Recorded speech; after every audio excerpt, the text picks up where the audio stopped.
கிறிஸ்துவுடனே கூட எழுந்ததுண்டானால்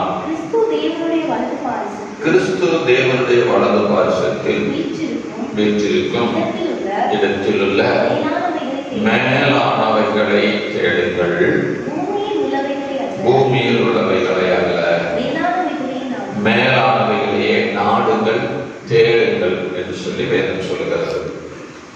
பெரியமானவர்களே, நம்ம தொடர்ந்து சில வாரங்களாக இதே பகுதியிலிருந்து நான் உங்களுக்கு வார்த்தையை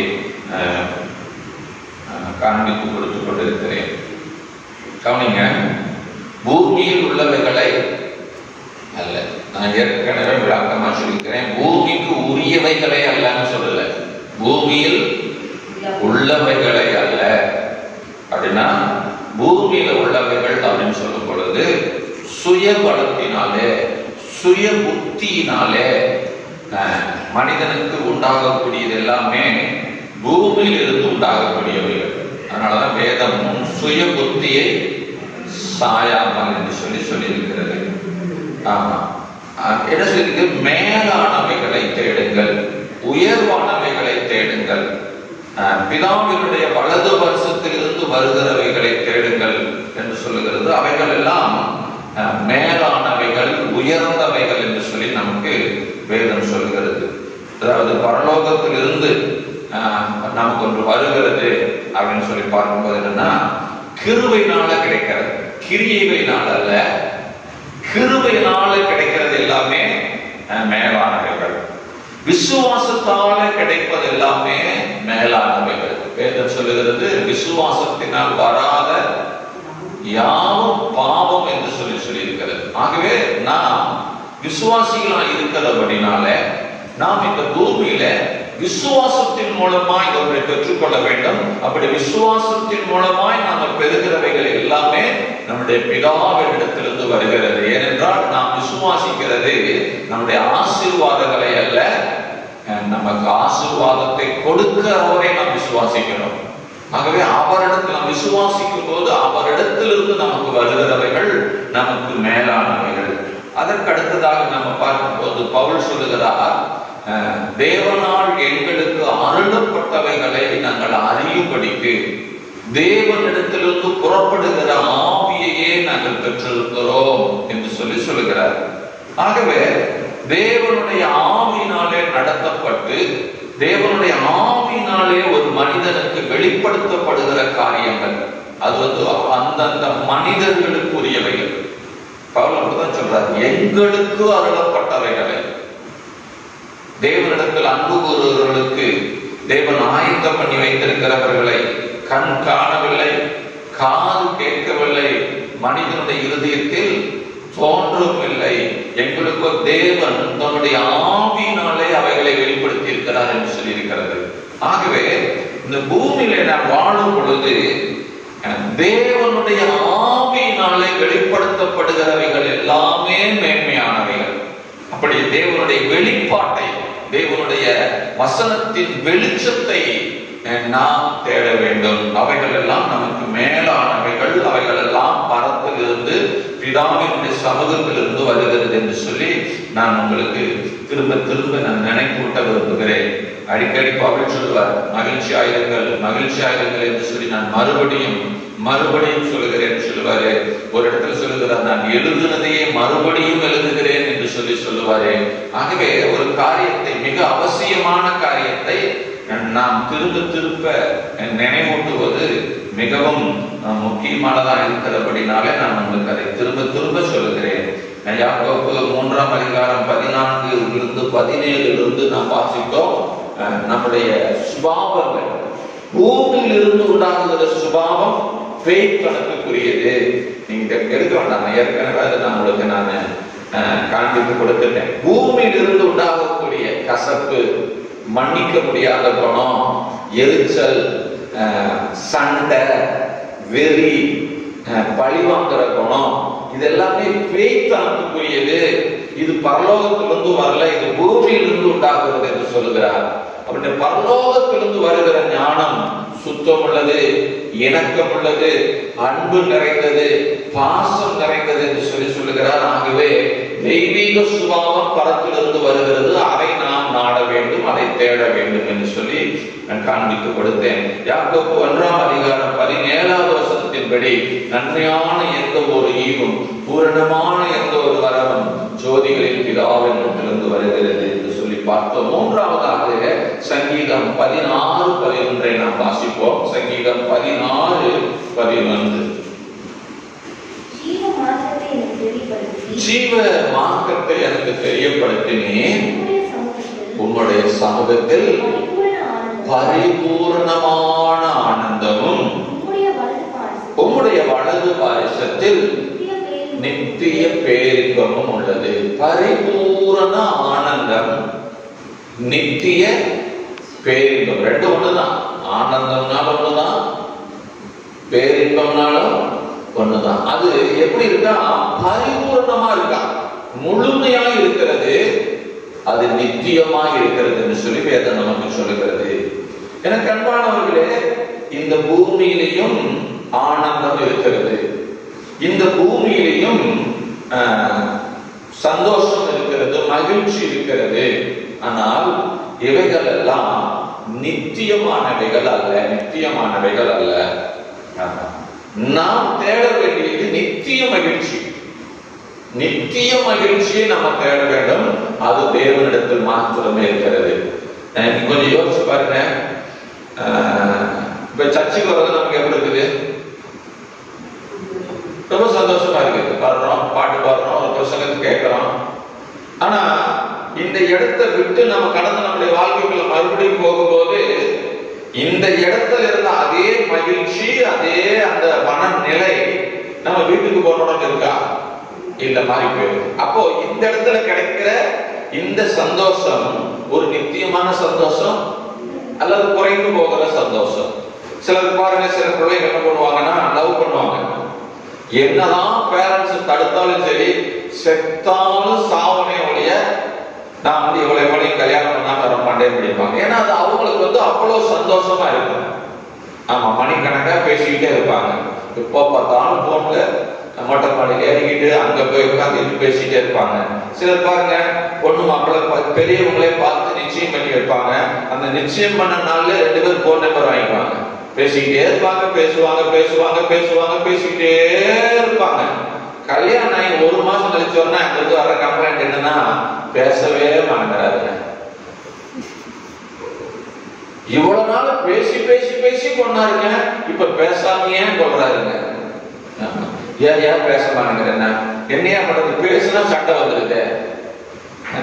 இப்போ பாருங்க, கல்யாணத்துக்கு முன்னால காதல், நிச்சயதார்த்தத்துக்கு பின்னால காதல் சந்தோஷமா இருந்தது. ஆனா வாழ்க்கைக்குள்ள போன உடனே அது வருத்தமா மாறி போயிடுச்சு. இந்த மாதிரி நிறைய காரியங்கள். இந்த பூமியில உண்டாகிற எந்த ஒரு சந்தோஷமும் அது நிரந்தரமானது அல்ல. அதுக்காக இதெல்லாம் நான் தேட வேண்டாம்னு சொல்லல. இதற்கு மேல ஒன்று இருக்கு. அந்த சந்தோஷம் நீங்கள் பெற்று நித்திய நித்தியமாய் எந்த நேரங்களிலும் எந்த சூழ்நிலைகளிலும் உங்களுடைய நிலை எப்படிப்பட்டதாக மாறினாலும் அதை நீங்கள் அனுபவித்துக் கொண்டிருக்கிறவர்களாகவே இருக்க வேண்டும். ஆமென், ஆமென், அல்லேலூயா. ஆமா, நீங்க கவனிச்சுக்கங்க, இந்த சந்தோஷம் எங்க இருக்கு அப்படின்னு சொல்லி பார்த்தீங்கன்னா, இததான் ஆண்டவர் சொல்லியிருக்கிறாரு மத்தேயு 6ஆம் அதிகாரம் 33வது வசனத்துல. மத்தேயு 6:33 நாம் வாசிப்போம்.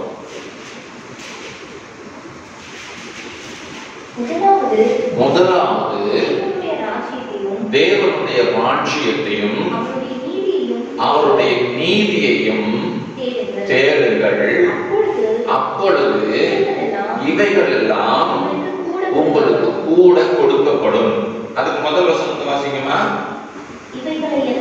இவைகளை எல்லாம் அஞ்ஞானிகள், அஞ்ஞானிகள் அதாவது ஞானம் இல்லாதவர்கள் தேடுகிறார்கள். அறிவில்லாதவர்கள் சொல்ல, அறிவு வேற ஞானம் வேற. அது இன்னொரு நாள் நம்ம படிப்போம். எல்லாருக்கும் அறிவு இருக்கு. ஆனா அறிவு இருக்கிறவங்க எல்லாருக்குமே ஞானம் இருக்குதான்னு சொல்ல முடியாது. கவனிங்க. ஆமா, அஞ்ஞானிகள் இவைகள் என்ன செய்யறாங்களாமா? தேடுகிறார்கள். என்ன சாப்பிடணும், என்னத்தை உடுத்தணும், என்ன மாதிரி வீடு கட்டணும், அப்படின்னா அதை தேடுறாங்க. ஆனா நீங்க தேட தேவையில்லை. வாசிக்கமா, அஞ்ஞானிகள் அவர்களை நாடி தேடுகிறார்கள். இவைகள் எல்லாம் உங்களுக்கு வேண்டியவைகள் என்று சொல்லுங்க. இதெல்லாம் என்னங்க? உங்களுக்கு வேண்டியவைகள். சொல்லுங்க, சத்தமா சொல்லுங்க. இருக்கிறது ஒரு 4 பேர். வேண்டியவைகள் என்ன வேணும்? இந்த பூமியில நீங்க நல்லா வாழ்றதுக்கு என்னெல்லாம் வேணுமோ அதெல்லாம் வேணும். சிலர் சொல்லுவாங்க, கர்த்தர் கார் கொடுக்கிறாருன்னு பிரசங்கம் பண்ணா ஒரு செழிப்பின் உபதேசி, கார் அவசியம். எனக்கு வேணும்னு யாருக்கு தெரியுமா? கர்த்தருக்கே தெரியும் போது அப்ப நான் சொன்ன என்ன தப்பு? உங்களுக்கு நல்ல ஒரு வீடு வேணும் அப்படின்னு யாருக்கு தெரியும்? கர்த்தருக்கே தெரிஞ்சு வச்சிருக்கிறார். அவருக்கு உனக்கு கொடுக்கணும், இது உனக்கு தேவை அப்படின்னு அவர் அறிந்திருக்கிறார். அப்ப பேசுகிறவைகள் அவர் அறிந்தவைகளை தான் நான் பேசுறேன். இதெல்லாம் அவருக்கு தெரியும். அதனால நீங்க என்ன செய்ய வேணாம், இத தேட வேண்டாம். அதெல்லாம் எங்க இருக்குன்னு சொன்னா தேவ ராஜ்யத்துக்குள்ள இருக்குது. அதெல்லாம் இருக்குது, அதெல்லாம் உங்களுக்கு வேணும். திரும்ப சொல்லு, இதெல்லாம் என்ன செய்யணுங்க? வீடு வேணுமா வேணாமா? ஆமா, இது இப்படி பிரசங்கிக்கிறவங்க எல்லாம் நான் நிறைய பார்த்துட்டேன். இந்த மாதிரி ஆசீர்வாதங்களை, சுகத்தை, நல்ல ஒரு வாழ்க்கைய, நான் ஆசீர்வாதம் சொன்னா பணத்துல படுத்து பெறறத சொல்லல. நல்லா புரிஞ்சுக்கணும். இந்த பிராஸ்பரிட்டி அப்படிங்கிறது உங்களுக்கு கொடுக்கக்கூடிய ஆசீர்வாதங்கள் திரும்ப தேவ ராஜ்யத்துக்கு கட்டுவதற்கு பயன்படுத்தப்படும். அதுக்குதான் பேர் என்னங்க? ஆசீர்வாதம். நீங்களா வச்சுக்கிட்டு நீங்களா மாடி மேல மாடி கட்டிக்கிட்டு அப்படி சுகமா வாழ்றதுக்கு இல்லை. நீங்களும் நல்லா இருக்கணும், இந்த சமுதாயத்தை என்ன செய்யுங்க? தூக்கி விடணும், வாழ வைக்கணும். அதுக்குதான் கர்த்தர் நமக்கு ஆசீர்வாதத்தை தருகிறார். சர்க்கவனிங்க என்ன சொல்லுவாங்க? மறந்துட்டதுக்குள்ள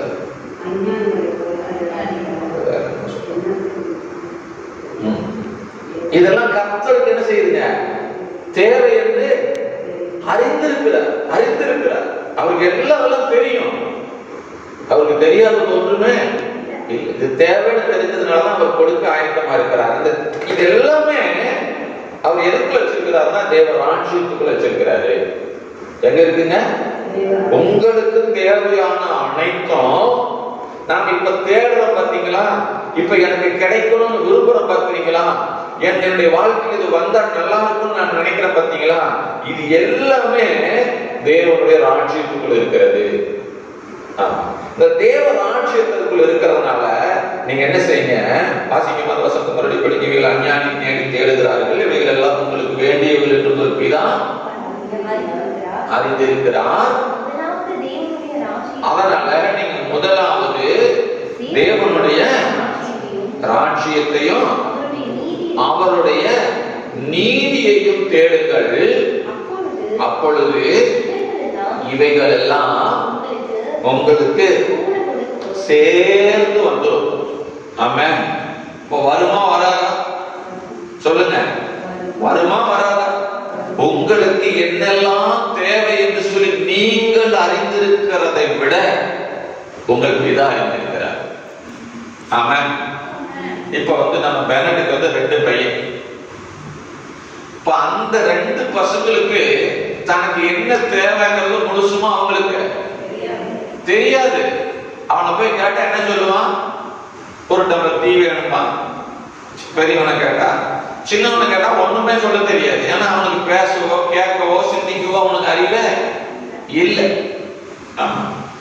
அப்புறம் அவனை போய் மீறி போய் நான் போய் அந்த சிலிச்சோட போய் உங்க என்னடா வேணா லாலிபாப் வேணுமா?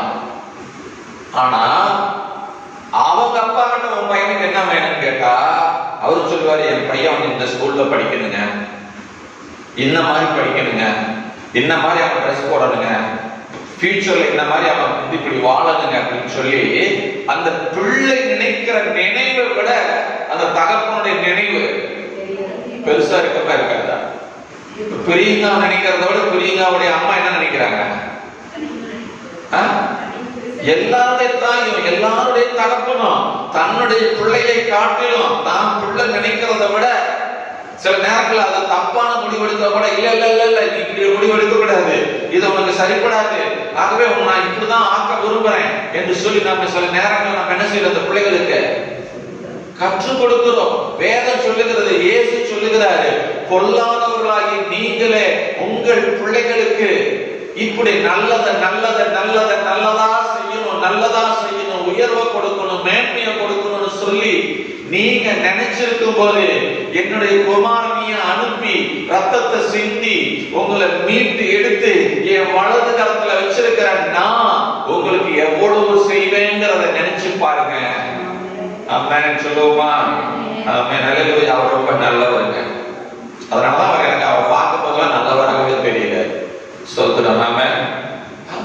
நம்மை விட பொல்லாதவர்களாகிய நம்மை விட அவருக்கு ரொம்ப அக்கறை அதிகம். ஆனா அவர் ஒரு காரியம் சொல்றாரு, எப்பா உனக்கு தேவையானது எல்லாத்தையும் நான் ஆயத்தம் பண்ணிட்டேன்ப்பா. வேதம் தான் சொல்லுது, தேவனிடத்தில் அன்பு கூறுகிறவர்களுக்கு அவர் ஆயத்தம் பண்ணினவைகள். தேவனிடத்தில் அன்பு கூறுகிறவர்களுக்கு அவர் ஆயத்தம் பண்ணினவைகள். வாசிங்க கொரிந்தியர் புஸ்தகம்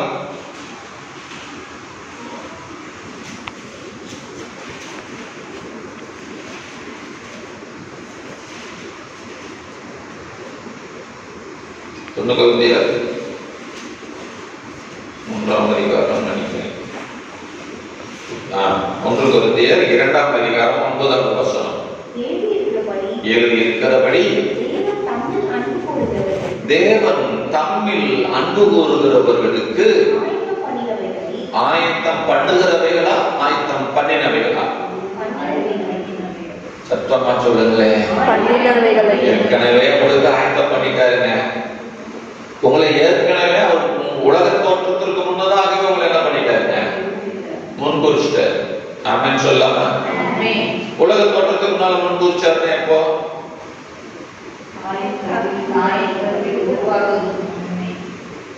தாயின் கருவில் உருவாகிறதுக்கு முன்னாலேயே, அதுக்கு உலக தோற்றத்துக்கு முன்னாலே நடத்துமா? வான பூமியெல்லாம் உண்டாகிறதுக்கு முன்னால. ஸ்தோத்திரம். ஆமா, இல்ல அதுக்கு ஒரு அர்த்தம் இருக்குது, நான் சொல்றேன். ஸ்தோத்திரம். ஆமென். அல்லேலூயா. ஆமா, ஏன்னா நம்ம வசனத்தின் அடிப்படையில் நம்ம அதை தனியாக ஒரு நாளைக்கு சிடி பண்ண. உலக தோற்றத்திற்கு முன்னதாகவே ஆண்டவர் என்ன பண்ணிட்டாருன்னா, என்ன தெரிஞ்சுக்கிட்டாருன்னா, என்ன முன்குறிச்சிட்டாருன்னா, எனக்கு தேவையானதே அவர் என்ன பண்ணிட்டாருங்க, ஆயத்தம் பண்ணிட்டார். பாருங்க, ஆயத்தம் பண்ணி விட்டார், ஆயத்தம் செய்து விட்டார். ஆயத்தம் பண்ணினவைகளை என் கண்ணு பார்க்கல, அவ்வளவுதாங்க பிரச்சனை.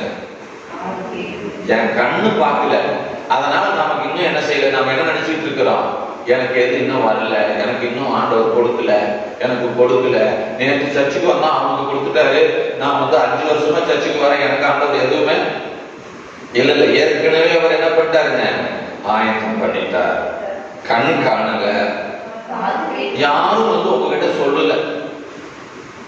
மரியாதை தேவதூதன் வந்த மாதிரி, காப்ரியேல் வந்த மாதிரி, கிருபை பெற்றோர்களே வாழ்க அப்படின்னு சொன்ன மாதிரி உங்ககிட்ட யாரும் சொல்லியிருந்தா ஆகான்னு முடிச்சிருக்கோம். யாரும் நமக்கு சொல்லல.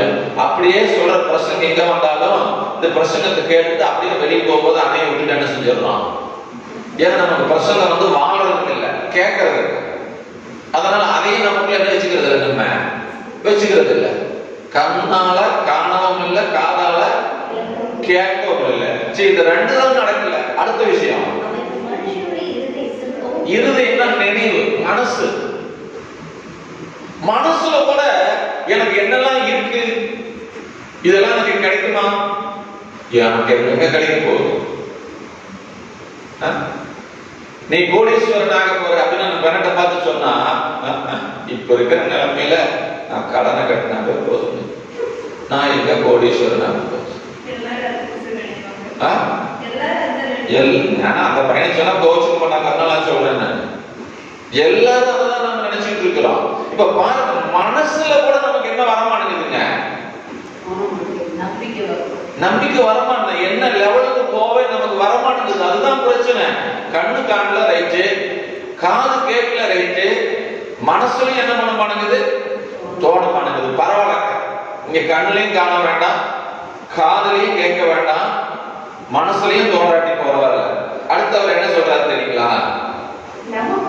நமக்கோன்னு சொல்றாரு. இதுல உங்களையும் என்னையும் நான் நினைச்சுக்க முடியுமான்னு தெரியல. பவுல் அவங்க சபைக்கு, அந்த கொரிந்தியர் சபைக்கு சொல்லும் போது சொல்றாரு, திருச்செங்கோட்டு சபைக்கு அந்த வேதவசனத்தை அவர் எழுதல. உங்களையும் என்னையும் நினைச்சு அவர் என்ன செய்யல, இன்னைக்கு எழுதல. யாருக்கு எழுதினாரு? அந்த கொரிந்தியருக்கு எழுதும் போது நமக்குன்னு சொல்லி இருக்கிறாரு. இப்ப நாமளும் அதை படிக்கும் போது கொஞ்சம் என்ன பண்ணிக்கணும், நினைச்சுக்கணும். ஆமா, எனக்கு தான் அப்படின்னு நினைச்சுக்கணும். நமக்கோ தேவன் அவைகளை தமது நமக்கு வெளிப்படுத்தினாரா கேட்கிறேன். இப்போ அவங்களுக்கு வெளிப்படுத்தினாரா? நமக்கு கேளுங்க, ஆவியானவரே எனக்கு வெளிப்படுத்துங்க, வெளிப்படுத்துங்க, கேளுங்க. நிச்சயமா ஆவியானவர் வெளிப்படுத்துவா. ஆமென். ஆனா அந்த ஆவியானவர் என்னவா, எல்லாவற்றையும் தேவனுடைய ஆழங்களையும் ஆராய்ந்து அறிந்திருக்கிறார். ஆமென். அவருக்கு எல்லாம் தெரியும். ஆகவே நமக்கு வெளிப்படுத்தப்படணும், அதுதான் முக்கியம்.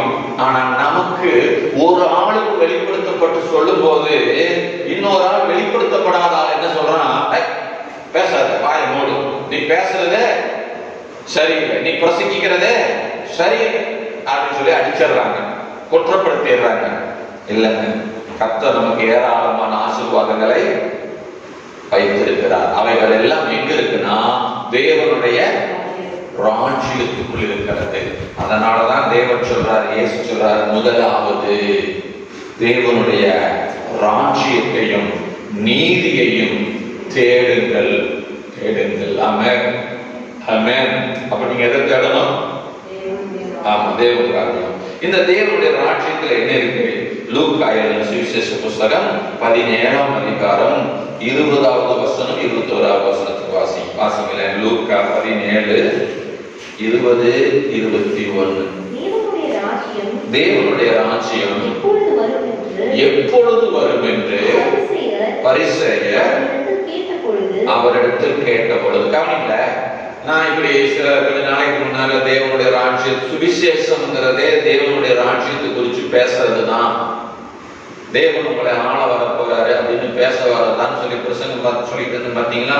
இது ஒரு பிரசங்கியார் என்ன பண்ணாருன்னா, பேஸ்புக்ல கேட்டாரோ வாட்ஸ்அப்ல கேட்டாரோ அது எதுல கேட்டாரோ தெரியல, உடனே நம்மளை குறிச்சு ஒரு கமெண்ட்ஸ் என்னன்னா, சிலர் பிரசங்கம் பண்றானுங்க.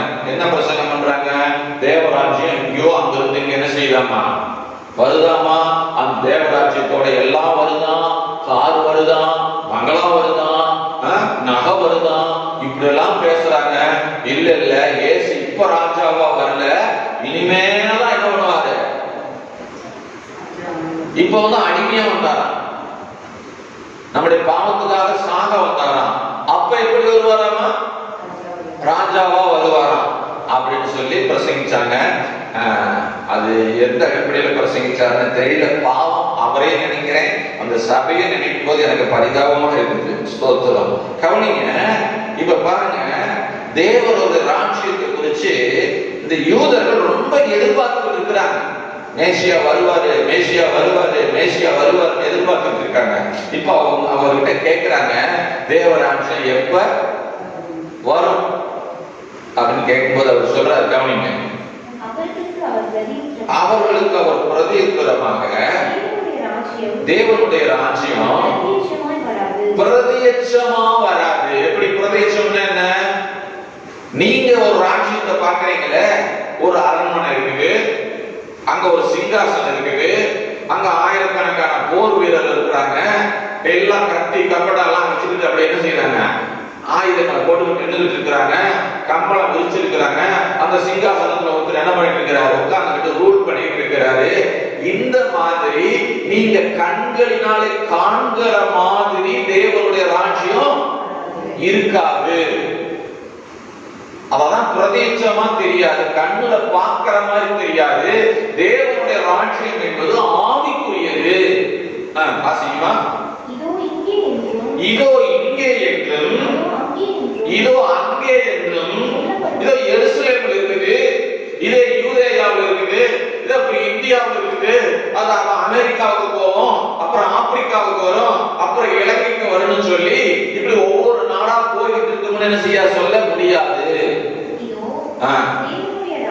இதோ தேவனுடைய ராஜ்யம் எங்க இருக்குங்க? எங்க இருக்கு? எங்களுக்குள்ள இருக்கிறது. தேவ ராஜ்யம் எங்க வருதுங்க? உள்ள உள்ள சொல்லுங்க, எங்க வருது? உள்ள வருது. வாசிங்களா? அது எப்படி போட்டிருக்குன்னா,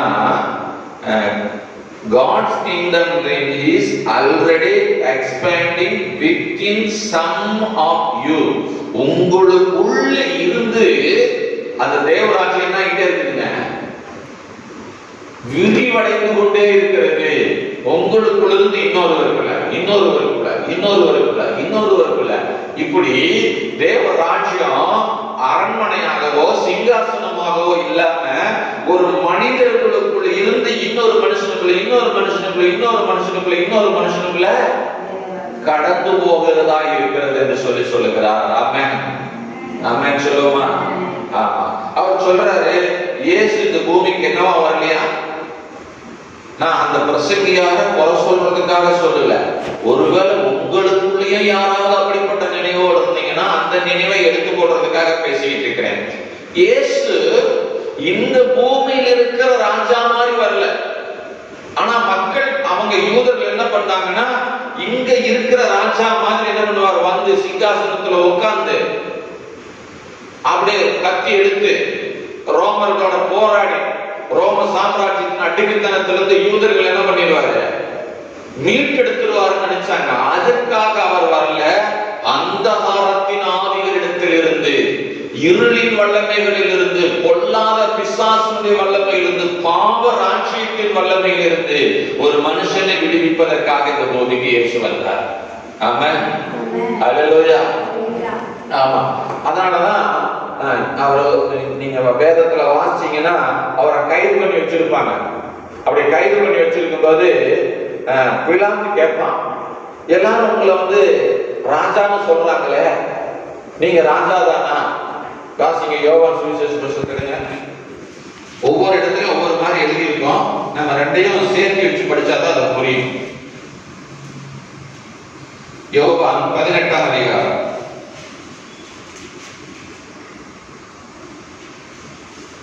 33வது வசனம். யோவான் 18:33. அப்பொழுது பிலாத்து மறுபடியும் அரண்மனைக்குள் பிரவேசித்து இயேசுவை அழைத்து, நீ யூதருடைய ராஜாவா என்று கேட்டான். இயேசு அவனுக்கு பிரதியுத்தரமாக, நீதான் இப்படி சொல்லுகிறீரோ அல்லது மற்றவர்கள் என்னை குறித்து இப்படி உமக்கு சொன்னார்களோ? நீங்களா சொல்றியா? மற்றவங்க உனக்கு சொன்னாங்களா அப்படின்னு சொல்லுவாங்க. இன்னொரு இடத்துல பாருங்க, லூக்கா எழுதின சுவிசேஷம், இதையும் அப்படியே மனசுக்குள்ள வச்சுக்கோங்க. லூக்கா எழுதின சுவிசேஷ புத்தகம் 23ஆம் அதிகாரத்துக்கு வாங்க. லூக்கா 23 3வது வசனத்தை வாசிப்போம். பிலாத்து அவரை நோக்கி, நீ யூதருடைய ராஜாவா என்று கேட்டான். அவர் அவனுக்கு பிரதியுத்தரமாக, கவனிக்கணும், இந்த எழுதும் போது யோவான் கொஞ்சம் வார்த்தை எடுத்து எழுதியிருக்கிறார், லூக்கா கொஞ்சம் வார்த்தை எடுத்து எழுதியிருக்காங்க. இதுல என்ன இங்க வேற மாதிரி இருக்குது, அங்க வேற மாதிரி இருக்குன்னு சொல்லிடாதீங்க. இப்ப நான் இன்னைக்கு பிரசங்கம் பண்றேன், 1 மணி நேரம் பிரசங்கம் பண்றேன். புரியுதா? நீங்க நான் என்னமா பிரசங்கம் பண்ணுங்கன்னா ஆரம்பத்துல இருந்து கடைசி வரைக்கும் சொல்ல முடியுமா? சொல்ல முடியுமா? இன்னும் ஒரு 4 வருஷம் என்ன செய்வீங்க சொல்லுவாங்க. ஆனா அதே வீட்டுல இருக்கிற அவங்க அம்மா கிட்ட தனியா இன்னைக்கு சார் என்ன பிரசங்கம் பண்றாருன்னா அவங்க என்ன செய்வாங்க? அவங்க சொன்னதை சொல்லுவாங்க. அவங்க மனசுக்குள்ள என்ன பதிஞ்சு இருக்குதோ அதை அவங்க என்ன செய்வாங்க? சொல்லுவாங்க. இப்போ வடிவகிட்ட போய் இன்னொருத்தர், எனக்கு நீங்க சர்ச்சுக்கு வரல, பாஸ்டர் என்னென்ன பிரசங்கம் பண்றாருன்னா அவங்க 2 வசனத்தை சொல்லுவாங்க. இப்ப விளங்கதான் சொல்றது. இப்ப 3 பேரும் சொன்னது உண்மைதான். ஆனா 100 பேர் சொன்னது 100க்கு 100 உண்மை இல்லை. புரியுதா? சொல்றது 100 பேர் 3 பேர் சொன்னது உண்மை. ஆனா 3 பேர் சொன்னது 100% உண்மை இல்லை. ஏன்னா கொஞ்சம் இவங்க கொஞ்சத்தை விட்டுட்டாங்க, அவங்க கொஞ்சத்தை விட்டுட்டாங்க, இவங்க கொஞ்சத்தை விட்டாங்க. இப்ப இந்த 3ஐயும் சேர்த்துனாங்கன்னா, அது ஒரு 5 பேருக்கு சேர்த்துனாங்கன்னா அந்த முழு பிரசங்கமும் அவங்களுக்கு வந்துடும். அந்த மாதிரி தாங்க யோவானுக்கு என்ன எழுதணும்னு தோணுச்சோ அதை எழுதியிருக்கிறாரு, லூக்காவுக்கு என்ன எழுதணும்னு தோணுச்சோ அதை எழுதியிருக்கிறாரு, மார்க்குக்கு என்ன எழுதணும்னு தோணுச்சோ அதை எழுதியிருக்கிறாரு. இப்ப இங்க ரெண்டையும் வச்சு படிக்கணும். இப்ப நீ யூதனுடைய ராஜாவா அப்படின்னு கேட்ட உடனே இயேசு என்ன சொல்றாருன்னா, ஏய்யா நீ ஏன் சொல்றியா? உங்கள்கிட்ட யாராவது சொன்னாங்களா? கான்வர்சேஷன் நடந்திருக்கும். நான் எங்கேயா சொல்றேன், ஊரே பூரா சொல்லிட்டு இருக்கிறாங்க, அதனாலதான் நான் கேட்டேன்னு சொன்னேன். ஆமா ஆமா நீ சொல்லுகிறபடிதான். வசனத்தை எல்லாம் கவனிக்கணும். 23:3 படிக்கும் மறுபடியும் 3 பின்பகுதிய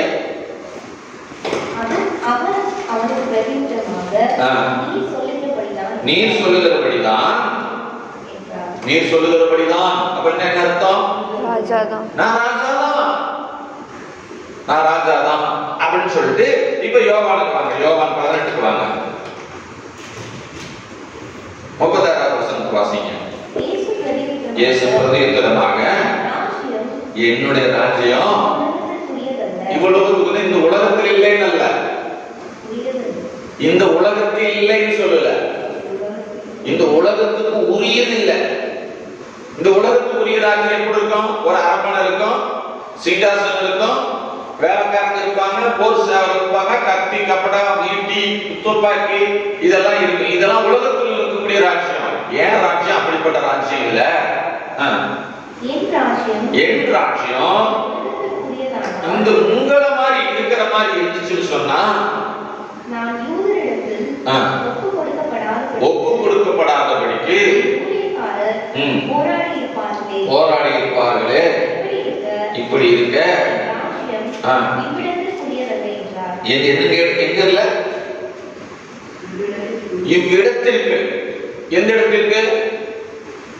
இத வசனத்தை வச்சுக்கிட்டு பாருங்க, அவர் சொல்லிட்டாரு எங்க இல்லைன்னு சொல்லிட்டாரு. இந்த இடம் எங்க இருக்குது? பூமியில் இருக்குது. அப்ப பூமியில் இருக்கிறது அல்ல. அவர் ராஜ்யம் எங்க இருக்குது? பரலோகத்தில். நல்லா கவனிக்கணும். அவர் இருந்தது எங்க தெரியுமா? அரண்மனையில. அவர் இந்த இடத்தை புரியுதல்னு சொல்லும் போது எந்த அட்மாஸ்பியர் வச்சு சொல்றாருங்க? உலகத்துக்குரிய அரண்மனைகள், போர் சேவர்கள், அதிகாரங்கள், ஆட்சி பீடங்கள், இதை வைத்து சொல்றார். என்னுடைய ராஜ்யம் இப்படிப்பட்டதல்லடா. என்னுடைய ராஜ்யம் உலகம் முழுவதும் மனிதனுக்குள் இருந்து பரவக்கூடியது. ஆமென் ஆமென் சொல்லாமா? இன்னொரு வசனத்தை காண்பித்து கொடுத்தா உங்களுக்கு நல்லா இருக்கும் நான் விரும்புறேன். நான் தேடிட்டு இருக்கேன். லூக்கா சுவிசேஷ புத்தகம் 9ஆம் அதிகாரத்துக்கு வாங்க.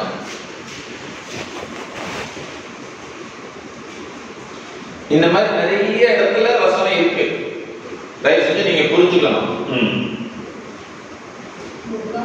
லூக்கா 9ஆம் அதிகாரம் 11வது வசனத்தை வாசிங்க. ஜனங்கள் அதை அறிந்து அவர்களை அவர் ஏற்றுக்கொண்டு தேவனுடைய ராஜ்யத்தை குறித்து அவர்களுடனே பேசி சொஸ்தமடைய வேண்டும் என்று இருந்தவர்களை சொஸ்தப்படுத்தினார். புரிஞ்சுக்கணும். சொஸ்தமாக்குறதுக்கு முன்னால் என்ன பேசுறாரு? தேவனுடைய ராஜ்யம். அப்ப அதுல என்ன பேசி இருப்பாரு? என் ராஜ்யத்துல வியாதி இல்லை.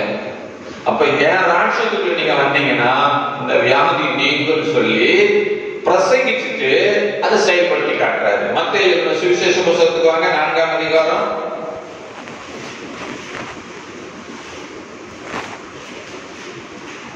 23வது வசனத்தை வாசிங்க. பின்பு இயேசு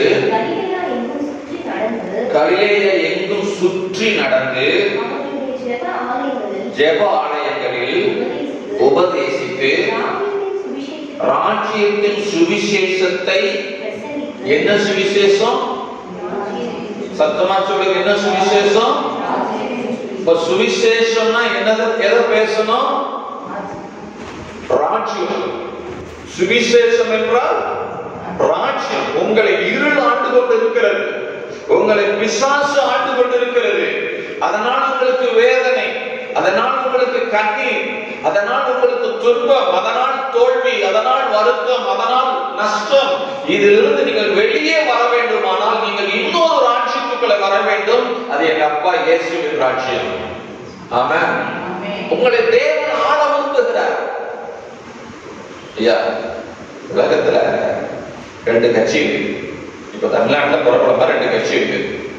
இவங்க 2 பேரும் எப்படி பிரச்சாரம் பண்றாங்க? அவன் சரியா உங்களை ஆளல, அதனால எனக்கு நீங்க என்ன பண்ணுங்க, ஓட்டு போட்டீங்கன்னா உங்களை நான் நல்லா வச்சிருப்பேன். புரியுதுங்களா? இதுதாங்க ஆண்டவர் சொல்றாரு. உலகத்து ராஜ்யம், ஆவிக்குரிய ராஜ்யம், 2 ராஜ்யம், ஆவிக்குரிய ராஜ்யம் இருக்குது. ஒன்னு அந்த காலத்தின் ராஜ்யம், பிசாசுடைய ராஜ்யம். அது மனுஷனை வேதனைப்படுத்துது, பயப்படுத்துது, அவனை சித்திரவதை பண்ணது, கண்ணீரோட வைக்குது, வியாதிக்குள்ள கொண்டு போகுது, நஷ்டத்துக்குள்ள கொண்டு போகுது, வேதனைக்குள்ள கொண்டு போகிறது. ஆனால் என்னுடைய ராஜ்யத்துல ஆரோக்கியம் உண்டு, என்னுடைய ராஜ்யத்துல செழிப்பு உண்டு, என்னுடைய ராஜ்யத்துல மேன்மை உண்டு, என்னுடைய ராஜ்யத்துல ஆசீர்வாதம் உண்டு என்று சொல்லி அவர் பேசுகிறார். ஆமென். கவனிங்க, தேவனுடைய ராஜ்யத்தின் சுவிசேஷத்தை பிரசங்கித்து ஜனங்களுக்கு உண்டாயிருந்த, சொல்லுங்க, எத்தனை வியாதி? சகல வியாதி, சகல நோய்களையும் நீங்கி சுஸ்தமாக்கினார். ஆமென். ஆமென். நீங்க விளங்கிக்கணும். இப்ப இதெல்லாம் செய்யறாருன்னா அப்ப எதை பேசினாரு? அப்ப ராஜ்யத்துல என்ன இருக்குது? சுகம் இருக்கிறது. சொல்லுங்க, சுகம் இருக்கிறது. ஆமென். ஆமென். சரி, நாம வசனத்துக்கு அடுத்து வருவோம். இது நான் உங்களுக்கு சும்மா கோடிட்டு காண்பிச்ச ஒரு பகுதி. இன்றைய பிரசங்கத்துக்குள்ள நம்ம மறுபடியும் கடந்து வருவோம். ரோமருக்கு எழுதின நிருபம் 14ஆம் அதிகாரம் 17வது வசனம் 18வது வசனம். ரோமருக்கு எழுதின நிருபம் 14ஆம் அதிகாரம் 17, 18. தேவனுடைய ராஜ்யம் புசிப்பும் குடிப்பும் அல்ல. அப்படின்னா உலகத்துக்குரியவைகள் அல்ல. புசிக்கிறதும் கண்ணால பார்க்கக்கூடியது, குடிக்கிறதும் கண்ணால பார்க்கக்கூடியது. இது அல்ல. உங்க மாம்சத்தை பேணுவதற்காக செய்யப்படுவது தேவனுடைய ராஜ்யம் அல்ல. அதுல ஃபர்ஸ்ட் என்ன இருக்கு? நீதி இருக்கிறது. இரண்டாவது சமாதானம், பரிசுத்த ஆவியினால் உண்டாகும் சந்தோஷம். சொல்லுங்க, நம்ம முன்ன சந்தோஷம் பார்த்தோமே. சர்ச்சுக்குள்ள வரும்போது சந்தோஷம், ஆராதிக்கும் போது சந்தோஷம், செபிக்கும் போது சந்தோஷம், அந்நிய பாஷை பேசும் போது சந்தோஷம், சொந்தக்காரங்க வந்தா சந்தோஷம், செல்போன் எடுத்தா சந்தோஷம், யூடியூப்பை பார்த்தா சந்தோஷம், கேம் விளையாண்டா சந்தோஷம், நண்பர்கள் வீட்டுக்கு வந்தா சந்தோஷம், பிரியாணி செஞ்சு ஞாயிற்றுக்கிழமை சாப்பிட்டா சந்தோஷம். இதெல்லாம் அநித்தியமான சந்தோஷம். ஆனா பரிசுத்த ஆவியானவர் கொடுக்கிற சந்தோஷம் அது நித்திய சந்தோஷம். ஆமென். நான் இதற்காக அதை வேண்டாம்னு சொல்லல. நல்லா புரிஞ்சுக்கணும். இதை எல்லாவற்றையும் விட மேலான ஒரு சந்தோஷம் பரிசுத்த ஆவியானவர் தருகிறார். ஆமென் சொல்லலாமா? ஆமென். அல்லேலூயா. இந்த பரிசுத்த ஆவியானவர் எங்க இருக்கிறார்? இந்த பரிசுத்த ஆவியானவர் எங்க இருக்கிறாரு? நமக்குள்ள இருக்கிறாரு. இப்ப நமக்குள்ள இருந்தா இந்த சந்தோஷம் நமக்குள்ள என்ன செய்யணும்? இருக்கணும். ஆனா இருக்காங்கிறதுதான் கேள்வி. இருக்காங்கதான் கேள்வி. எப்படி இந்த ஆவியானவர் கொடுக்கிற சந்தோஷம் உலக பொருள், உலக நண்பர்கள், உலக காரியங்கள் நமக்கு கொடுக்கும் போது இருக்குது, போயிருக்கு. அதே மாதிரி இந்த ஆவியானவரை நினைக்கும் போது இருக்குது. மறந்துட்டோம்னா சூழ்நிலைகளை போயிட்டு என்ன செஞ்சிருக்கு? நம்மளை விட்டு போயிருது. இல்லைங்க, போகக்கூடாது, போகக்கூடாது. நீங்க இப்ப நீங்க விடாப்படியா நீங்க தேட வேண்டியது என்னன்னா, நித்தியமாய் எந்த சூழ்நிலையிலையும் ஏன் கூடவே இருக்கக்கூடிய ஆவியானவரால உண்டாகிற சந்தோஷம், அந்த பேரின்பம், அந்த பரிபூரண ஆனந்தம் என் வாழ்க்கையில இருக்க வேண்டும். ஆமென் சொல்லுங்களா? அது இருந்துச்சுன்னு சொன்னா இந்த சூழ்நிலைகள் எதுவுமே என்ன பாதிக்காது. இதை நம்ம அனுபவிக்க தவறி போனதுனாலதான் உலகத்தில் நடக்கிற சின்ன சின்ன பிரச்சனைகள் கூட நம்முடைய சந்தோஷத்தை கெடுத்து விடுகிறது. ஒருவருடைய பேச்சு நம்முடைய சந்தோஷத்தை கெடுத்து விடுகிறது. ஒருவருடைய நடக்கை நம்முடைய சந்தோஷத்தை கெடுத்து விடுகிறது. ஒருவருடைய சில பார்வைகள் கூட நம்முடைய சந்தோஷத்தை கெடுத்து விடுகிறது. அப்படி என்றால் நீங்கள் அடிக்கடி உங்கள் சந்தோஷத்தை இழந்து துக்கத்துக்குள்ளும் பயத்துக்குள்ளும் கவலைக்குள்ளும் நீங்கள் கடந்து சென்று கொண்டிருக்கிறீர்கள் என்று சொன்னால் நாம் இன்னும் அந்த பரிபூர்ண சந்தோஷத்தை நாம் அடையாத நிலையிலே நாம் வாழ்ந்து கொண்டிருக்கிறோம். ஆனால் ஆவியானவரை உள்ளே வைத்திருக்கிறோம். ஆவியானவரிடத்தில் இருக்கிற சந்தோஷத்தை நாம் அனுபவிக்காமல் வாழ்ந்து கொண்டிருக்கிறோம். பரிதாபமான நிலை. இப்ப கொஞ்சம் 2-3 நாளைக்கு முன்னால ஒரு நியூஸ் படிச்சேன். யாரு நீங்க படிச்சீங்கன்னு தெரியும். திருப்பதி தேவஸ்தானத்துல ஒரு ஊழியர், நீங்க யாரும் படிக்கலையா? திருப்பதி தேவஸ்தானம் ஒண்ணு இருக்குது ஆந்திராவில். அதுல ஒருத்தர் கவர்மெண்ட் அப்பாயின்மெண்ட் பண்ணி அவருக்கு ஒரு வீட்டையும் கொடுத்து அவருக்கு சம்பளத்தையும் கொடுத்து அங்க பணி செய்யறது நிமித்தமா வரக்கூடிய மக்களும் அவருக்கு என்ன பண்ணுவாங்களாம், சட்டுல காணிக்கையெல்லாம் போடுவாங்களாம். இப்படி எல்லாம் இருந்து ஒரு கொஞ்ச நாளைக்கு மேல என்ன போயிட்டாருன்னா இறந்து போயிட்டாரு. இறந்து போன உடனே அவருக்கு கவர்மெண்ட் ஒரு வீடு கொடுத்துச்சு பாத்தீங்களா. அவருக்கு மனைவிக்குள்ள யாருமே கல்யாணமே ஆகல. சும்மா ஒரு 40 வயசுக்குள்ளே இறந்துட்டாரு. இப்போ என்ன பண்ணாங்கன்னா அந்த வீட்டை என்ன பண்ணாங்க, சில சமூக விரோதிகள் அபகரிச்சு வேற யாருக்காவது வேலை பேசி வித்தலாம் முயற்சி பண்ணும்போது அது திருப்பதி தேவஸ்தானத்துக்கு தெரிய வந்து அவங்க உள்ள போய் அந்த வீட்டை பூட்டெல்லாம் உடைச்சு அந்த வீட்டை செக் பண்ணா கத்தகத்தையே பணம் இருக்குதான். 5 ரூபா காசு 10 ரூபா காசு எல்லாம் உள்ள போடுவாங்க பாருங்க, நம்ம தட்டுல போடுவாங்க பாருங்க, அது கிலோ கணக்கில் இருக்குதான். ஆனா வியாதியில மனுஷன் என்ன ஆயிட்டாருங்க. எத்தனை படிச்சீங்க ஞாபகம் இருக்கா? ஒருத்தர் படிச்சிருக்கு, செத்து போயிட்டாரு வியாதி. இப்ப என்னங்க கையில என்ன இருக்குது? பணம் இருக்குது, கட்டுக்கட்டா இருக்குது, லட்சக்கணக்கில் இருக்குது. 3 லட்சமா 6 லட்சமா நினைக்கிறேன். 6 லட்சம் 6 லட்சம். இது ரூபா நோட்டு மட்டும், காயின் எண்ணி பார்க்க முடியல, அதனால எடை போட்டு பார்த்துட்டாங்க. அதுதான் அவங்க வியாதியில செத்து போயிட்டாங்க. இன்னைக்கு அதே மாதிரிதாங்க. இப்ப அவரை பார்த்து நம்ம என்ன சொல்றோம், பழக்க தெரியாத மனுஷங்க, வாழ தெரியாத மனுஷங்க, பாவி இப்படி செத்து போயிட்டாங்க காசை வச்சுக்கிட்டு. அதை விட பாவி நம்ம தான். அந்த காசு அனுத்தியம், அந்த காசு நிலையானது இல்லை. ஆனா நிலையான ஆவியானவர் நமக்குள்ள நிலையான சந்தோஷத்தை வச்சிருக்கிறாரு. பெற்று அனுபவிக்க தெரியாம நம்ம பாதிக்கப்பட்டு வாழ்ந்துட்டு இருக்கிறவங்க நம்மளோட மோசமானவங்க உலகத்துல வேற யாருங்க? நம்மளோட பரிதபிக்கக்கூடியவங்க வேற யாருங்க? கொஞ்சம் யோசிக்க. இல்லைங்க, ஒரு வைராக்கி எடுங்க. என் வாழ்க்கையில தேவன் கொடுக்கிற பரிசுத்த ஆவியானவர் கொடுக்கிற தேவ சமூகத்தில் இருக்கிற அந்த பரிபூர்ணமான ஆனந்தத்தை, அந்த நித்திய பேருக்கத்தை தொடர்ந்து என் வாழ்க்கையில நான் அனுபவிப்பேன். ஆமென். தயவு செஞ்சு நான் சொல்றேன், உங்க வாழ்க்கையில வேற எதுக்கு ஜெபம் பண்ணாதீங்க. என் பிள்ளைக்கு அது வேணுங்க, என் பையனுக்கு அது வேணுங்க. தேவையானது ஒன்றே, பரிபூர்ண ஆனந்தம் இருந்துச்சுன்னா எல்லாம் வந்துடும். ஏன்னா அது தேவ ராஜ்யம். ஆமா, நீங்க கவலைப்படுறது அப்ப என்ன ராஜ்யம் யோசிச்சுக்கங்க. சந்தோஷமா இருக்கிறது, மகிழ்ச்சியா இருக்கிறது, பரிபூர்ணமான ஆனந்தத்தோடு வாழ்றது, நித்திய பேரின்பத்தோடு இந்த பூமியில வாழ்றது தேவ ராஜ்யம்னா, கவலைப்பட்டு பயந்து வாழ்றது என்ன ராஜ்யம்னு நீங்க பேர் வச்சுக்கோங்க. என்ன மாதிரி ராஜ்யம் இது பேரு?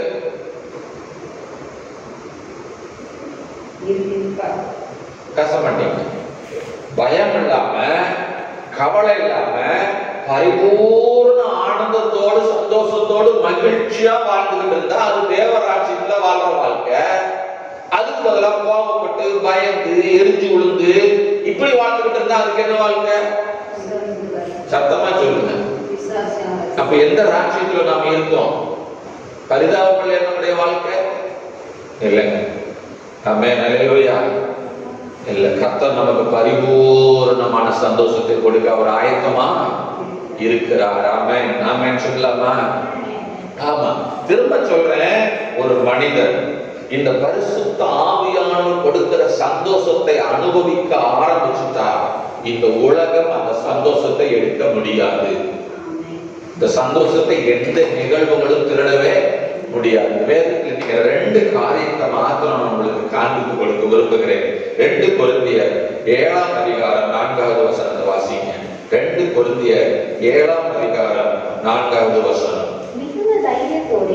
மிகுந்த தைரியத்தோடு உங்களிடத்தில் நான் பேசுறேன். பாருங்க எப்படி பேசுறாரு, ஆரம்பிக்கிறார் பாருங்க எப்படி. விசுவாசிகிட்ட எல்லாம் பேசுறது கொஞ்சம் தைரியம் இருக்குதுங்க, இல்லன்னா என்ன பண்ண முடியாது, பேச முடியாது. உங்களை குறித்து ஆறுதலால் நிறைந்திருக்கிறேன். கவனிக்கணும், எங்களுக்கு உண்டான சகல உபத்திரவத்திலும் பரிபூர்ண சந்தோஷமா இருக்கிறேன். தைரியமா சொல்றேங்க. இது நான் பிரசங்கம் பண்றத கொஞ்சம் யோசிச்சுதான் பிரசங்கம் பண்றேன். ஏன்னா என் சந்தோஷத்தை சில நேரத்தில் என் குடும்பத்தில் இருக்கிறவங்க எடுத்து போடுறாங்க. ஆனா இவரு சொல்றாரு, அவர் பாருங்க ஒரு சபையில இருக்கு, ஆமா ஏராளமான சபைகளை ஸ்தாபிச்சவர் சொல்றாரு, ஏராளமான மக்களை பார்த்தவர் சொல்றாரு, நான் தைரியமா சொல்லுண்டா. சொல்லுங்க அந்த வார்த்தை படிங்க. எங்களுக்கு உண்டான ஒரு உபத்திரவத்தில் இல்ல. உபத்திரவம் என்ன? உபத்திரவம் என்னங்க?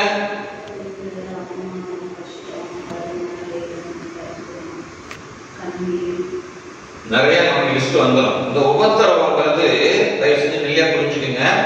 வியாதி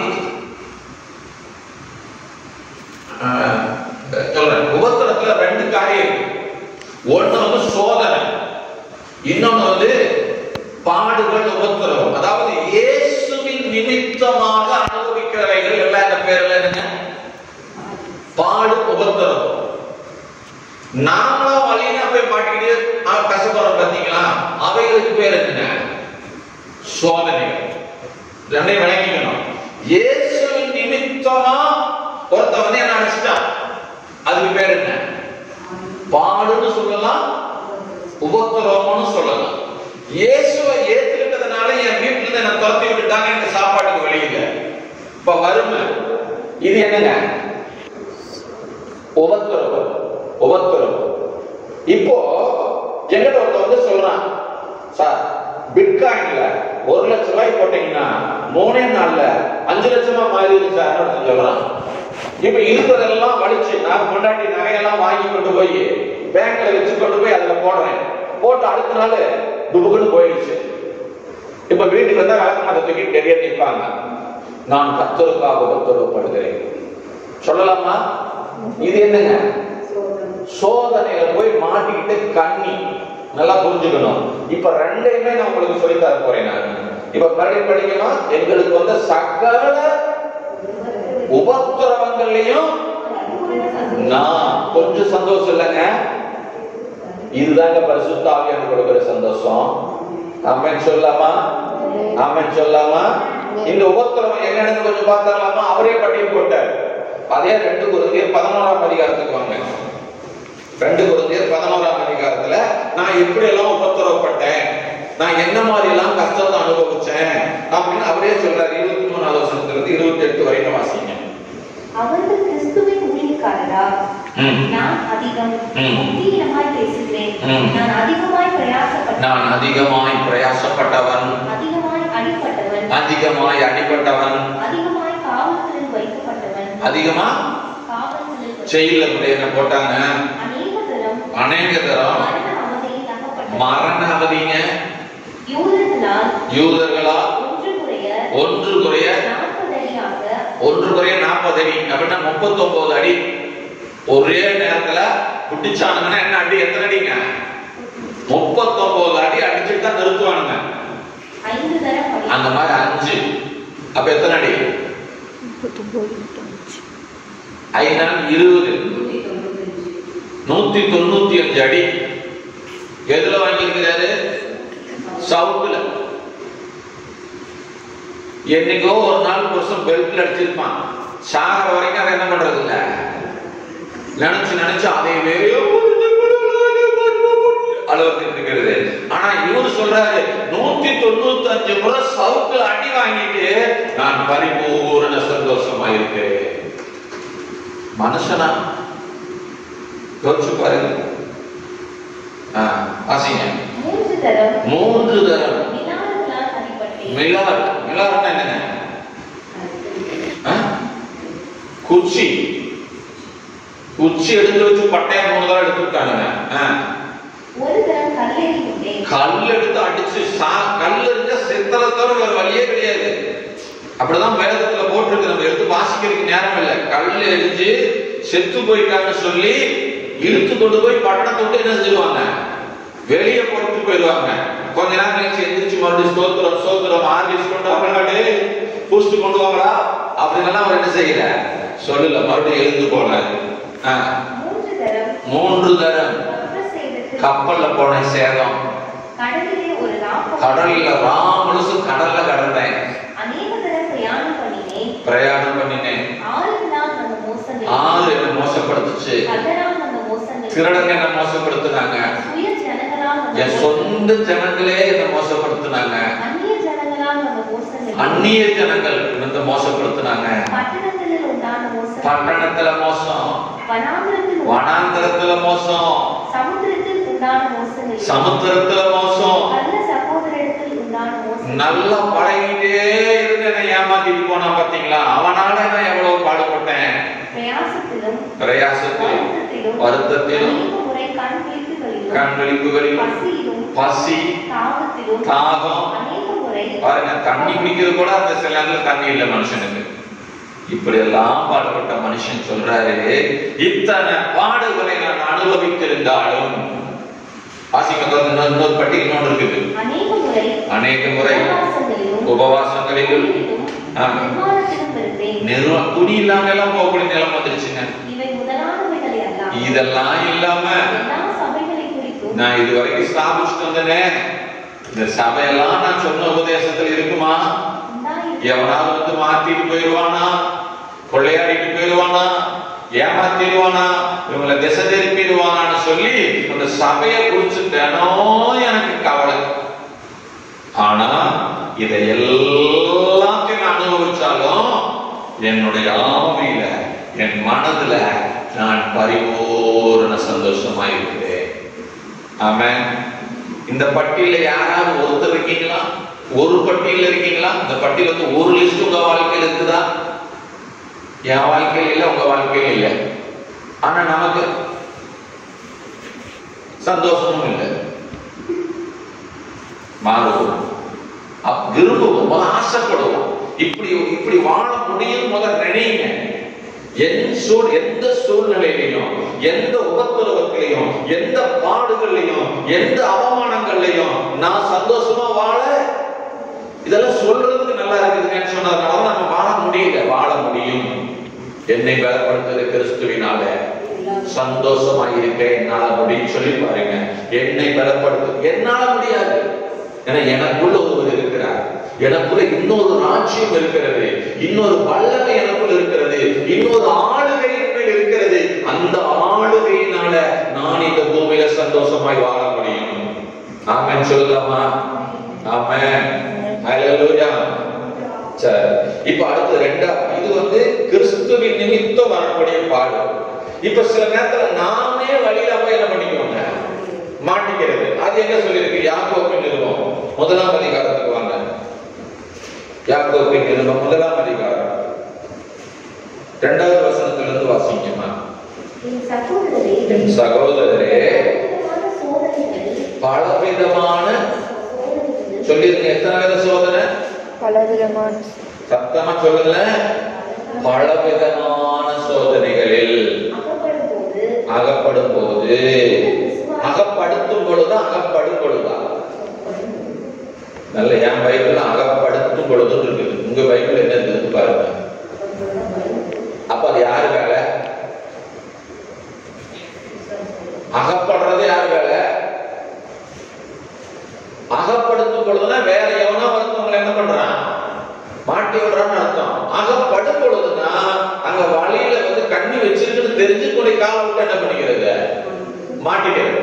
ஆனா நமக்கு என்ன தெரியுமா சொல்ல தெரியும், ரோட்ல போய்கிட்டு இருப்போம், கல்லு அடிச்சு கீழே விழுந்துடுவோம், ஒரு பல்லு போயிருக்கோம், ஏன்டா கல்லு தட்டி விட்டுச்சு.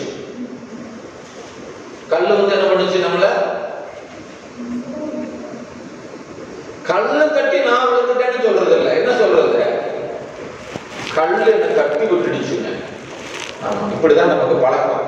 கவனிங்க, நாம இங்க நாம தான் போய் என்ன பண்றாங்க, சோதனையில அகப்படுறோம், வேற வழி இல்லைங்க. இந்த உலகம் கொள்ளாத உலகம். சில நேரங்கள் நம்மளால அப்படியே முழுக்க முழுக்க ஆவில் நடக்க முடியாது, முடியாது, போயிட்டோம், மாட்டிக்கிட்டோம். இப்ப சோதனைக்கு சிக்கியாச்சு. சோதனையில் அகப்படும் போது இப்ப உங்களுக்கு என்ன சோதிக்கப்படுது தெரியுமா, சோதனையில மாட்டின உடனே நீங்களாம் வழினா போய் மாட்டிக்கிட்டாலும் இப்ப எது சோதிக்கப்படுது, உங்களுடைய விசுவாசம். என்ன விசுவாசம்? இப்ப நான் மாட்டிக்கிட்டேன், இதுல இருந்து நான் என்ன பண்ண முடியும், என்னால வெளியே வர முடியும், என்னை தப்புவிக்க ஒருவர் இருக்கிறார். ஆமென் சொல்லலாமா? எவ்வளவு பெரிய தவறை நான் செய்தும், நான் எவ்வளவு பெரிய கண்ணீர போய் நான் மாட்டினாலும் என்னை தப்புவிக்க ஒருவர் இருக்கிறார் என்கிற விசுவாசம் அழிஞ்சிடக்கூடாது. ஆமென் சொல்லுங்க. சொல்றது கிளம்பிட்டேன், அதுக்காக நான் போய் மாட்டிக்கிங்கன்னு சொல்லல. மாட்டிக்கிட்டீங்கன்னா ஐயோ மாட்டிக்கிட்டேன்னு என்ன செய்யக்கூடாது, கூப்பாடு போட கூடாது. ஏன்னா நீங்க மாட்டிக்கும் போது உங்களுக்கு அங்க என்ன சோதிக்கப்படுகிறது, உங்களுடைய விசுவாசம். விசுவாசம் வேதம் சொல்லுகிறது, பொன்னை பார்க்கலும் அதிக விலையேற பெற்றதாய் இருக்கிற உங்கள் விசுவாசம்னு சொல்லியிருக்கு. அந்த விசுவாசம் சோதிக்கப்படுகிறது. வாசிங்கம்மா. விசுவாசத்தின் பரீட்சை என்ன? Exam, test. உங்க விசுவாசத்துக்கு ஒரு டெஸ்ட், மார்க் போட போற. டெஸ்ட் வந்தா என்ன வரும், மார்க் வரும். மார்க் வந்தா என்ன வரும், ரேங்க் வரும், கிரேட் வரும். ஆமா தானே? அப்போ நீங்க கண்ணில மாட்டிக்கிட்டீங்க, மாட்டின உடனே, சோதனையில மாட்டின உடனே நீங்க நினைக்க வேண்டியது என்னன்னா, ஐயோ இல்ல உடனே என்ன பண்ண தெரியுமா, சாரி மாட்டியாச்சு, தப்பு பண்ணிட்டேன், சிக்கிக்கிட்டேன். ஆனா இப்ப எனக்கு சோதிக்கப்படுறது நான் அல்ல, என்னுடைய விசுவாசத்துக்கு ஒரு டெஸ்ட். ஸ்தோத்திரம். விசுவாசத்துக்கு ஒரு பரீட்சை. இந்த பரீட்சையில நான் வந்து 100க்கு 100 வாங்கணும். வாங்கினா என்ன அழகா தூக்கி மேல உட்கார வச்சிருவாங்க. ஆமென் சொல்லாமா? ஆமென் சொல்லாமா? ஆனா இந்த சோதனையில நான் 0 மார்க் வாங்கணும்னா எங்க கிடப்பேன், அந்த சோதனைக்குள்ள கிடப்பேன். இப்ப நான் சோதனையில என்ன பண்ணணும், வெளியில இல்ல, சோதனையில இருந்து எங்க போகணுங்க, நானு மேல வரணும். பாருங்க, நான் சொல்றது நல்லா நீங்க புரிஞ்சுக்குங்க. தப்பான கண்ணோட்டத்தோட பார்க்காதீங்க. நீங்களா வழினா போய் எதிரையாவது சிக்குண்டா கூட உங்களுக்கு ஒரு ப்ரமோஷன் அதுல இருக்குது. ஆமென் சொல்லுவாமா? நான் ராஜா சிங் மட்டும் கத்த கை தட்டியிருப்பாரு. ஏன்னா அவருக்கு புரியும், உங்களுக்கு இதனுடைய மேன்மை என்ன செய்யுமானது தெரியுமானது. திரும்ப சொல்றேங்க, நீங்களா போய் தெரியாம, வேணும் இல்ல தெரியாம ஏதோ அவசரப்பட்டு மாம்சத்துல செயல்பட்டு ஒரு பெரிய கண்ணில போய் மாட்டிக்கிட்டீங்க, பாதாளத்துல விழுந்துட்டீங்க, வெளியே வர முடியாத சூழ்நிலையா இருந்தாலும் உங்களுடைய விசுவாசங்க சோதிக்கப்பட்டு அங்க உங்களுக்கு ஒரு பரீட்சை நடந்து அந்த பரீட்சையில நீங்க மார்க் வாங்கிட்டீங்கன்னா உங்களுக்கு ப்ரமோஷன். இப்பவும் புரியல, புரிஞ்சிருந்தா ஆமென் என்ன செஞ்சிருக்கோம், வாயில வந்திருக்கோம். ஸ்தோத்திரம். ஆமா, நான் தான் கஷ்டப்பட்டு வந்திருக்கேன். சரி, நான் சந்தோஷப்பட்டுக்கிறேன். ஆமென், அல்லேலூயா. என்ன சந்தோஷம், என்னங்க அப்படி எப்படிங்க அது? நானே ஏற்கனவே மாட்டிக்கிட்டு கிடக்கிறேன், நான் ஏற்கனவே நொந்து போய் கிடக்கிறேன், நானே சிக்கிக்கிட்டு கிடக்கிறேன். எலி வந்துல கூண்டுக்குள்ள மாட்டின மாதிரி எந்த பக்கம் அந்த பக்கமும் எப்ப சாகடிக்க போறாங்களான்னு தெரியல. நான் சூழ்நிலையில வாழ்ந்துட்டு இருக்கிறேன். நான் இல்ல நீங்க தான் வலினா மாட்டினீங்க தெரியும். ஆனா உங்களுக்காக ஒருவர் என்ன பண்ணிட்டு இருக்கிறாரு? பரிந்து பேசிக் கொண்டிருக்கிறார். அதை மறந்து விடாதீர்கள். ஆமென். பரிந்து பேசுகிற இயேசு உங்களுக்காக. இந்த உலகத்துல எல்லாம் உங்களை பரியாசம் பண்ணிக்கிட்டு இருக்கோம். திமிர் எடுத்து போய் மாட்டிக்கிட்டான், கொழுப்பெடுத்து போய் செஞ்சான்னு சொல்லும். ஆனா இயேசு உங்களை விலை கொடுத்து வாங்கி இருக்கிறதுனால உங்களை அற்பமா அவர் நினைக்கிறது இல்லை. அவர் உங்களுக்காக அங்க பரிந்து பேசிக் கொண்டிருக்கிறார். ஆனா நமக்கு கூட என்ன தெரியுமா? நம்ம போய் பிரச்சனையில மாட்டிக்கிட்டோம், உபத்திரத்துல மாட்டிட்டோம், கண்ணில மாட்டிக்கிட்டோம், வெளியே வர முடியல, தவிக்கும் போது அவன் என்ன நினைப்போம், இவன் என்ன நினைப்போம் அப்படின்னு பாட்ட போட்டு உட்கார்ந்துக்கிறது இல்லங்க. அங்க ஒருத்தர் எனக்கு என்ன பண்ணிட்டு இருக்கிறாரு? ஷோம் பண்ணிட்டு இருக்கிறார். ஆமென் சொல்லலாமா? ஆமென் சொல்லலாமா? ஆமென். அல்லேலூயா. இந்த பரிந்து பேசுறத கொஞ்சம் வேற மாதிரி நான் உங்களுக்கு விளக்கி காமிக்கிறேன். அப்பதான் அவருடைய மகிமை மகத்துவம் உங்களுக்கு என்னன்னு தெரியும். இல்ல பிதா எப்படின்னா நீதிபதி மாதிரி உட்கார்ந்து இருக்கிறார். என்னங்க பிதா யாரு? நீதிபதி. இயேசு கிறிஸ்து உங்களுக்காக வழக்காடுகிற ஒரு வக்கீல். இப்ப நீங்க தப்பு செஞ்சு என்ன பண்ணிட்டீங்க? ஒரு பிரச்சனையில போய் மாட்டிக்கிட்டீங்க. இவ பிசாசு இன்னொரு பக்கம் நின்னுகிட்டு இவனை இதோட அமர்த்தி இருக்கணும், இவனை இதோட கொன்றணும், இந்த பிரச்சனையில வெளியே என்ன செஞ்சிருக்கூடாது, வந்துடவே கூடாது. தப்பு பண்ணிட்டான் அவன் என்ன பண்ணிட்டு இருக்கிறான்? அவன் மேல ஓயாமல் குற்றம் சொல்லி கொண்டிருக்கிறான். இப்ப இயேசு அதை பார்த்துக்கிட்டு ஆமா தப்பு பண்ணிட்டான் அப்படி பேசுகிறவர் இல்ல. இப்ப இங்க நின்றுட்டு என்ன பண்ணுவார்? இயேசு என்ன செய்யுமா பேசுவாரு? இல்ல இவனுக்காக நான் விலை கொடுத்திருக்கிறேன், இவன் நான் விலைக்கு வாங்கியிருக்கிறேன், இவன் என்னுடையவன். ஆமென்.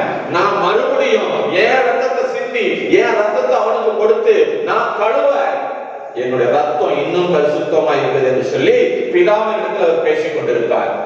ஆமென். அல்லேலூயா. இப்போ இந்த பிதா யாருடைய வாதத்தை கேட்டு தீர்ப்பு எழுதுவாரு? சொல்லுங்கல்ல. சரி, இப்போ நீங்க இப்ப நடுவா நாங்க கைதி கூண்டுக்குள்ள நின்னுட்டு இருக்கீங்க. இங்க இயேசு வழக்காடிட்டு இருக்கிறாரு, இங்க பிசாசு வழக்காடிட்டு இருக்கிறான். இங்க இயேசு என்ன சொல்றாரு? இல்ல அவன் நீதிமான், என் ரத்தத்தினால் அவர் என்ன பண்ணிருக்கிறேன்? நானு நீதிமான் ஆகியிருக்கிறேன், நான் கழுவி இருக்கிறேன், மறுபடியும் கழுவுவேன், இன்னும் கழுவுவேன், இன்னும் பரிசுத்தப்படுத்துவேங்கிறாரு.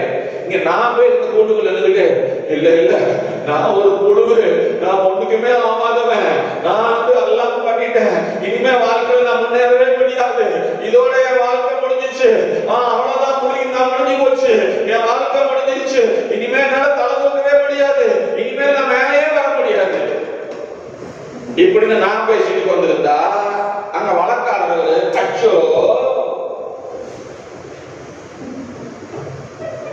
புரியலையா? சொல்லுங்களேன். இன்னும் 4 பேர் வந்து சொல்லுவான், நீ முன்னேறவே, அவ்வளவுதான், ஒரு பிரச்சனை நீ வெளியே வரவே. அததான் நம்ம காதுல கேட்போம். ஆனா இங்க ஒருத்தர் சத்தமிட்டு வழக்காடிட்டு இருக்கிறாரு, அது நம்ம சத்தத்துக்கு வரவே இல்லை. நீதிமான் 7 தரம் விழுந்தாலும் விளைப்பா, என்னை தூக்கி விடுகிறவர் ஒருவர் இருக்கிறார். சொல்லுங்களேன். ஆமென். அல்லேலூயா. என்னை தூக்கி விடுகிறவர் ஒருவர் இருக்கிறார். அதனாலதான் வேதம் சொல்லுகிறது. மறுபடியும் படிக்குமா அந்த வசனத்தை, 2வது வசனத்தை. உங்கள் விசுவாசத்தின் பரீட்சையானது உங்க விசுவாசம். முதல் வசனத்துல 2வது வசனத்தை படிக்குமா? என் சகோதரரே, நீங்கள் பலவிதமான சோதனைகள் அகப்படும் பொழுது உங்கள் விசுவாசத்தின் பரீட்சையானது என்ன உண்டாக்குது? சத்தமா சொல்லுங்க. என்ன உண்டாக்குது? பொறுமை. அவசரப்படாது. மாட்டிக்கிட்டீங்க, மாட்டின உடனே இப்ப ஒரு உதாரணத்துக்கு சொல்றேன்னு, ஒரு முயலுக்கு கண்ணி வச்சுட்டீங்க, மாட்டிக்கிச்சு. மாட்டின உடனே டபா டபா டபா டபா டபான்னு துள்ளுதுன்னு வச்சுக்கீங்க, என்ன ஆகும்? கால் ஒடிஞ்சு போயிடும். கிழிஞ்ச அந்த கண்ணி காலை போட்டு என்ன பண்ணிடும், கிழிச்சு எடுத்துடும். அதுவே ஒரு கதை சொல்லி கொடுத்துருப்பாங்க. எங்க நான் சொன்ன புரிய நினைக்கிறேன் உங்களுக்கு, அந்த கதையெல்லாம் படிச்சிருப்பீங்க. ஒரு காகம், ஒரு மானு, அப்புறம் ஏதோ ஆமா ஏதோ 2-3 பேர் ஃப்ரெண்டா இருப்பாங்க. ஆமா அப்ப என்ன எலி சாரி ஏதோ ஃப்ரெண்டா இருக்கும். இந்த மானு போய் என்ன பண்ணிக்கணும்னா மலையில வேற வச்ச மலையில மாட்டிக்கும். கதை பாதிக்காத கொஞ்சம் சுருக்கமா சொல்லிடுறேன். இப்போ மாட்டின உடனே இந்த காகம் என்ன பண்ண தேடிட்டு போய் பார்த்தோம், ஐயோ காணாமே அப்படின்னா வேற மலையில மாட்டினோம்னு சொல்லும், நீ கவலைப்படாத, நீ வந்து கண்ணை மூடி கம்மன் என்ன செஞ்சுக்கோ, படுத்துக்கோ, இந்த வேலை அங்க வந்து நீ செத்து போயிட்ட நினைச்சு வலையை அவுத்துட்டு தூர தூக்கி போடுவான். தூர தூக்கி போட்டு வலையை படிச்சுட்டு இருக்கும்போது நான் ஒரு சவுண்ட் விடுறேன், அப்ப எந்திரிச்சு ஒரே ஓட்டமா ஓடி போயிருந்து சொல்லி கொடுத்துரும். அதே மாதிரி இந்த மான் என்ன பண்ண தெரியுமா, வேலை வரும்போது செத்து போற மாதிரி கண்ணு மணி கம்மன்னு படுத்துக்கும். வந்து பார்ப்போம், ஆடாடாடா மான் செத்து போச்சாட்டு இருக்குது அப்படின்னு வலையிட்டெல்லாம் அவுத்து தூக்கி தோப்புன்னு அந்த பக்கம் தூக்கி போட்டுட்டு இவருக்கு வேலை செஞ்சுட்டு வந்திருப்பாரு.